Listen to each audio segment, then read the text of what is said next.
સમાચાર જામનગરથી કે જ્યાં પ્રાથમિક શિક્ષકોને સતત બીએલઓ તરીકે નિયુક્ત કરવાની પ્રથા સામે નગર પ્રાથમિક શિક્ષક સંઘે મુખ્ય ચૂંટણી કમિશનરને પત્ર લખ્યો અને ગંભીર ચિંતા વ્યક્ત કરી। સંઘનો આક્ષેપ આ ફરજોના કારણે જ શિક્ષકોને અભ્યાસમાં પૂરતો સમય મળી શકતો નથી। વિદ્યાર્થીઓના શિક્ષણના અધિકારનું ઉલ્લંઘન થાય છે। બીએલઓ ફરજમાં ઘર ઘર સર્વેક્ષણ, મતદાર યાદી ચકાસણી અને આ સહિતના કામોથી શિક્ષકો પર 12 થી 15 કલાકનો વધારાનો બોજ પડી રહ્યો છે, જેના કારણે શિક્ષણની ગુણવત્તા પર સીધી અસર પડે છે। સંઘે કહ્યું છે, માંગ કરી છે કે શિક્ષકોને મૂળ શિક્ષણ કાર્યમાંથી દૂર ન કરવામાં આવે અને બીએલઓ માટેની અન્ય સ્ટાફની નિમણૂક કરવામાં આવે।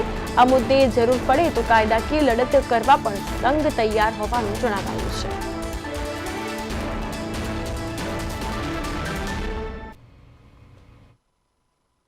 એસઆઈઆરની કામગીરીમાં બીએલઓ તરીકે પ્રાથમિક શિક્ષકોને જોડવામાં આવેલા છે।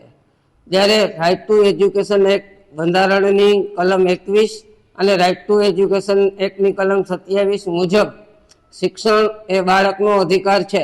આથી સુપ્રીમ કોર્ટમાં દાખલ થયેલી 2007ની CA 5659માં સુપ્રીમ કોર્ટે એવું કીધું હતું કે ઇલેક્શન કમિશને શિક્ષકોને આ કામગીરીમાં ઓછામાં ઓછી સંખ્યામાં જોડવા જોઈએ અને આ કામગીરી જ્યારે શાળાઓ ચાલુ હોય ત્યારે યોજાય નહીં એ ઈચ્છનીય છે, આવકાર્ય છે।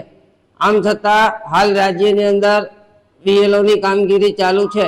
અમે ચૂંટણી પંચને એવી રજૂઆત કરી છે કે આ કામગીરી અન્ય ડિપાર્ટમેન્ટના કર્મચારીઓ જ્યાં ઉપલબ્ધ હોય ત્યાં એમને સોંપવા જોઈએ। આના માટે થઈને અલગ એજન્સીઓની નિમણૂક કરવી જોઈએ।